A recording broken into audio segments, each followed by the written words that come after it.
27-ാം തീയതി സന്ധ്യക്ക് 27-ാം തീയതി സന്ധ്യക്ക് മനാഫ് ഒരാളെ കൊണ്ടുവന്നിട്ട് പറഞ്ഞു 2.5 മാസത്തെ സെൻഡ് ഓഫ് കൊടുത്തിട്ട് വിടുകയാണ്. വലിയ ഹോട്ടലിൽ പോയി ഇഷ്ടമുള്ള ഭക്ഷണം വാങ്ങി കൊടുത്തിട്ട് വിടുകയാണ്. സെൻഡ് ഓഫ് പാർട്ടി കഴിഞ്ഞ് വരികയാണ്. നാളെ അർജുൻ വന്നിട്ട് ഈ ആള് പോവുള്ളൂ. ഇവിടെയൊക്കെ എല്ലാവർക്കും ഒരു ആഘോഷമാകുമ്പോൾ ഞങ്ങൾ സങ്കടത്തിൽ നിൽക്കുമ്പോൾ അത് സെൻഡ് ഓഫ് നടത്തിയിട്ടാണ് ആഘോഷിച്ചത്. ഇതൊന്നും ഞങ്ങൾക്ക് ഇവിടെ വന്ന് പറയാൻ ഞങ്ങൾക്ക് ഒരാവശ്യമില്ല, പറയിപ്പിച്ചതാണല്ലോ. ഞങ്ങളിതൊക്കെ നിർത്തിയതാണ് മെഞ്ഞാന്ന്. അതായത് 3 ദിവസം ഞങ്ങളെല്ലാം നിർത്തി ബാക്ക് ടു ലൈഫിലേക്ക് വന്ന ആൾക്കാരാണ്. അത് ഞങ്ങൾ റൂമിൽ കുറേ ആളുകളുണ്ട്, ഞങ്ങളെ കസിൻസ് ഒക്കെ ആ റൂമിൽ ഇങ്ങനെ വിഷമിച്ചിരിക്കുകയാണ്. എന്നോട് വന്ന് പറഞ്ഞു, അമ്മേ ഞങ്ങൾ വന്നിട്ടോ, ഈ ആളെ എൻ്റെ അടുത്തൊരാളെ കൊണ്ടുവന്നു, ഈ ആൾക്ക് ഞാൻ സെൻഡ് ഓഫ് ഒന്ന് കൊടുത്തതാണ്. പിന്നെ ഞങ്ങൾ സെൻഡ് ഓഫ് പാർട്ടി കഴിഞ്ഞ് വരികയാണ്. 2.5 മാസത്തെ ഇതിൻ്റെ സെൻഡ് ഓഫ് കഴിഞ്ഞ് ഇന്ന് പിരിച്ചു വിടുകയാണെന്ന്.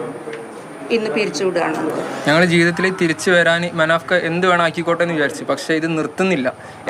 എങ്ങനെ കോണ്ടാക്ട് ചെയ്തിട്ട് മൂപ്പരാൾ നിർത്തുന്നില്ല. ഈ എല്ലാ ദിവസവും ഞാൻ ഇന്നൊരു വീഡിയോ കണ്ട്, അതായത് ഏതൊരു സ്ത്രീ മൂപ്പരാളെ വിളിച്ചിങ്ങനെ സംസാരിക്കുകയാണ്. അപ്പോൾ ലാസ്റ്റ് ചോദിക്കുകയാണ്, നിങ്ങൾക്ക് അർജുൻ്റെ സഹോദരൻ്റെ ഒരു നന്ദി കിട്ടിയില്ലാലും. അപ്പോൾ എന്താ പറഞ്ഞു വെച്ചാൽ, ഞാൻ ആരും നന്ദിക്ക് വേണ്ടിയല്ല ചെയ്യുന്നത്. അതൊക്കെ എൻ്റെ കുടുംബത്തിനെ, അതാ പറഞ്ഞേ, കുറച്ചെങ്കിലും ഞങ്ങളുടെ കുടുംബത്തിനോട് ഒരു സ്നേഹം ഉണ്ടെങ്കിൽ അത് അങ്ങനെയല്ല അമ്മേ, അവര് പറഞ്ഞത് കറക്റ്റാണ്, ഇങ്ങനെ തന്നെയാണ് കാര്യങ്ങൾ എന്നുള്ളത് അങ്ങനെ പറയാണ് അദ്ദേഹം ചെയ്യേണ്ടത്. അതിന് മറിച്ച് ഇപ്പോഴും അദ്ദേഹത്തിന്റെ മനസ്സിലിരിപ്പ് നിങ്ങൾ മനസ്സിലാക്കണം.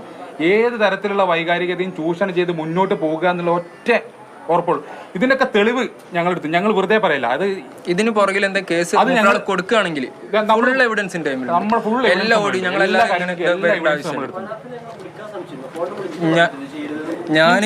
കൃഷ്ണപ്രിയ വിളിച്ചിട്ട് പോലും എടുത്തിട്ടില്ല.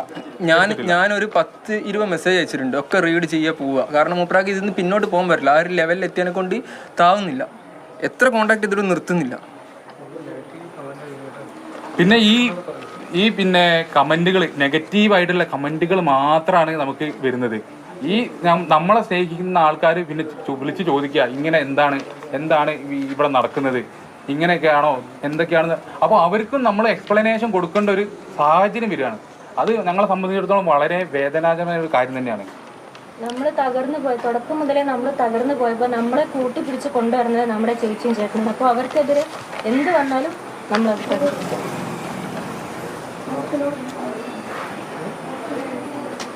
ഇനി എന്തെങ്കിലും ചോദ്യമുണ്ടോ? അത് ഇതിന് പുറകിൽ ആരെങ്കിലും എന്തെങ്കിലും കേസ് കൊടുക്കുകയാണെങ്കിൽ വിത്ത് ഫുൾ എവിഡൻസ് മനസ്സിലാക്കാൻ വേണ്ടിയിട്ടാണ്. സത്യം അറിയിക്കും മുതൽ നടന്ന കാര്യങ്ങൾ എന്താന്നുള്ളത് എല്ലാവരും അറിയിക്കുക എന്നുള്ള ഒറ്റ ലക്ഷ്യമുള്ളൂ. അതായത് ചില ആളുകളൊക്കെ നമ്മളൊന്നും ചെയ്യാതെയാണ് ഇവിടെ വന്നിട്ട് പലതും പറയുന്നത് എന്നുള്ള രീതിയിൽ. നമ്മൾ പുഴയിലിറങ്ങി അർജുനെ പൊക്കിയിട്ടൊന്നുമില്ല, പക്ഷെ അതിന് വേണ്ട കാര്യങ്ങളൊക്കെ നമ്മളെല്ലാവരും എല്ലാവരുടെയും സഹായത്തോട് കൂടിയിട്ടാണ് നമ്മൾ ചെയ്തത്. അപ്പം ആരും കുറ്റപ്പെടുത്താൻ ഒന്നിനു വേണ്ടിയിട്ടല്ല. ഞങ്ങളൊക്കെ സാധാരണ ആളുകളാണ്. ഞങ്ങൾ ആരും ഇതിന്റെ മുന്നേ വന്നിട്ടില്ല.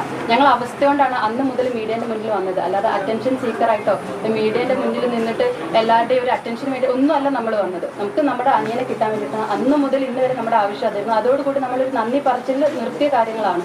അപ്പൊ പല ആളുകളും പല തലത്തിലേക്ക് ഈ ഒരു കാര്യത്തിനെ കൊണ്ടുപോയിട്ടുണ്ട്.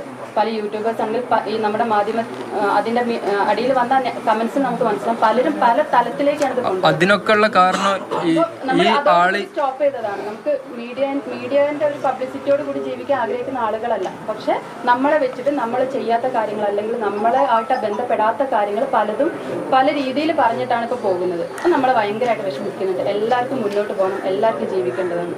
ഇതിനൊക്കെയുള്ള കാരണം വെച്ചാൽ ഈ ഡെയിലി വരുന്ന യൂട്യൂബുകളാണ്, അതായത് യൂട്യൂബ് ചാനലിലെ വീഡിയോസാണ്.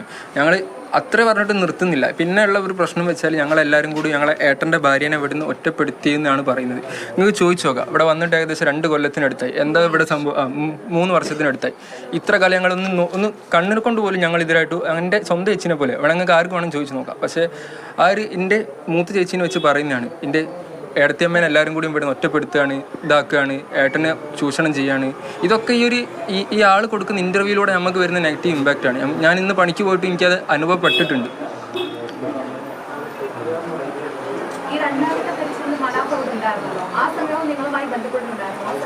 ഉണ്ടായിരുന്നു. ഞാൻ പറഞ്ഞു, 2ാമത്തെ തെരച്ചിൽ വരെ എല്ലാം ഓക്കെ ആയിരുന്നു. പിന്നീടുള്ള ഒരു ഡൈവേർഷൻ ഉണ്ടായി. ഇതിൽ നമ്മൾ ഒരു രീതിക്ക് പോകുന്നു. അദ്ദേഹത്തിന് സ്നേഹം ഉണ്ടെങ്കിൽ ഞങ്ങളോടൊപ്പം ചേർന്ന് ഞങ്ങളുടെ കൂടെ സപ്പോർട്ട് ചെയ്യായിരുന്നു വേണ്ടിയിരുന്നത്. ഇതിന് പകരം അദ്ദേഹം എന്ത് ചെയ്തു? അദ്ദേഹത്തിന്റെ രീതിയിൽ ഇവിടെ എന്ത് ചെയ്യുകയാണെങ്കിൽ കോമൺ സെൻസ് ഉപയോഗിച്ച് ചിന്തിച്ചാൽ നമുക്ക് അറിയാവുന്ന കാര്യം, നമ്മുടെ ഇവിടെ നാട്ടിലുള്ള ആൾക്കാരെയും കൊണ്ട് അവിടെ പോയി ഒരു സംവിധാനത്തിലേക്ക് ഇറങ്ങി ചെല്ലാൻ പറ്റുമോ എന്നുള്ള കോമൺ സെൻസ് ഉപയോഗിച്ച് ചിന്തിച്ചാൽ തീരാവുന്ന പ്രശ്നമുള്ളൂ. സമ്മതിക്കില്ല. അവിടെയുള്ള കലക്ടർ സംവിധാനം, പിന്നെ പോലീസ് സംവിധാനം അവരെന്തിനു നിൽക്കുന്നു?